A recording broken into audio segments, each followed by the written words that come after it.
Bonjour et bienvenue au Bistrot Apologique.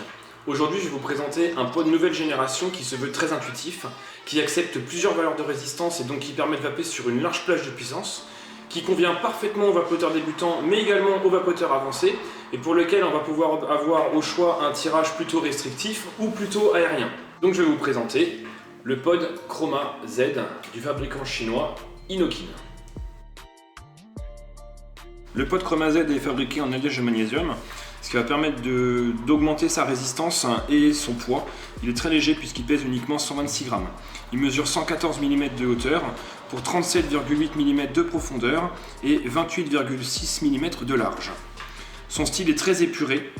On a sur le pod Chroma Z de couleur noire un soft touch qui est très agréable avec une partie légèrement texturée, imitation carbone. Et sur la version blanche, une version un petit peu nacrée avec un simili-cuir sur l'arrière. On a sur la façade avant, juste ici, une grande gâche écran LED qui va permettre d'afficher des informations essentielles comme la puissance par exemple, la valeur de la résistance ou bien le nombre de puffs que vous pouvez avoir. C'est un pod qui est alimenté par une batterie 3000 mAh et le rechargement s'effectue par un port USB de type C avec charge rapide juste ici.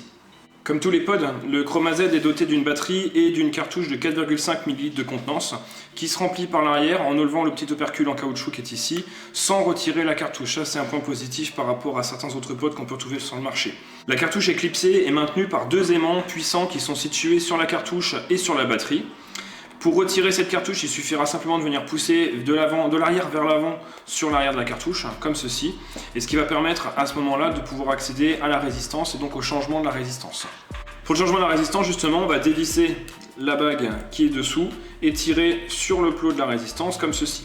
Le pod Chroma Z utilise toutes les résistances Zénith, comme les résistances 1,6 par exemple pour les tirages MTL ou pour les taux de nicotine très élevés, jusqu'aux résistances 0,3 mèches, les toutes dernières, les toutes nouvelles, qui permettent d'avoir une vape plutôt aérienne avec une production de vapeur importante. Le changement de la résistance s'effectue comme sur un Zénith ou sur un kit Endura T20S. Vous avez sur la résistance des petites encoches de part et d'autre de la résistance et des petits ergots de part et d'autre de la base de la cartouche pour venir insérer la résistance correctement jusqu'en butée et éviter qu'il y ait des fuites potentielles. En fonction du tirage désiré et du tirage recherché, vous avez deux types de bagues différentes. Vous avez une bague avec 3 trous de 2 mm et encore 3 trous de 2 mm de l'autre côté. Ou bien une bague pour les tirages plutôt MTL avec juste un petit trou d'environ 1 mm de diamètre. Vous avez également sur l'arrière de l'appareil une molette qui va vous permettre de régler le débit d'air et donc d'ouvrir ou de fermer les deux larges arrivées qui sont sur les côtés. Le pod Chroma Z, c'est un pod qui est assez intelligent parce que quand vous changez votre résistance et que vous insérez votre cartouche, vous avez l'appareil qui va détecter automatiquement la valeur de la résistance et qui va adapter la puissance en fonction de la nouvelle résistance que vous installez. Ce qui évitera de cramer la résistance sur les premières bouffées si la puissance est trop élevée pour certaines résistances. Le remplissage s'effectue très simplement, comme je vous l'ai dit, il suffit de retirer l'opercule en caoutchouc et venir remplir le réservoir comme ceci sans enlever la cartouche. Pour allumer ou éteindre l'appareil, il suffira d'appuyer 3 fois sur la gâche. L'appareil du coup s'allumera. Vous pourrez ensuite régler la puissance en restant appuyé 3 secondes sur le bouton plus ou sur le bouton moins. La puissance va donc clignoter et vous pourrez ajuster plus ou moins la valeur de votre puissance. Avec les résistances Zénith, attention à bien respecter scrupuleusement les plages préconisées par le fabricant. Les résistances peuvent être sensibles si on sort un petit peu de ces plages de puissance. Une fois votre réglage effectué, vous avez possibilité en appuyant sur le bouton moins et sur la gâche de verrouiller le réglage en appuyant 3 secondes simultanément sur les deux boutons. Vous avez un petit cadenas qui passe au rouge.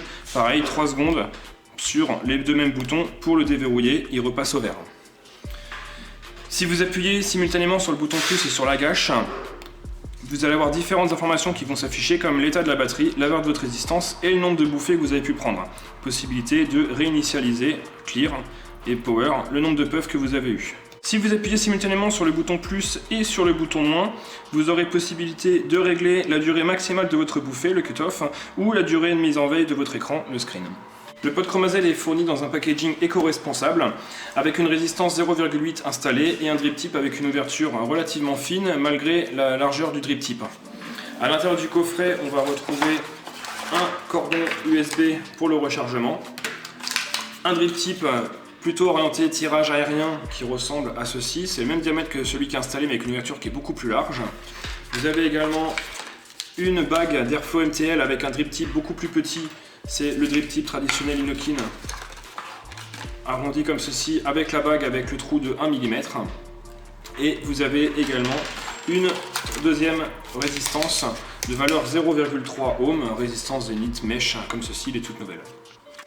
Le pod Chroma Z, c'est un pod qui est bien fini, sobre, léger, robuste. Il convient parfaitement pour les vapoteurs débutants, mais également pour les vapoteurs avancés qui veulent un appareil simple et facile à vivre. A bientôt!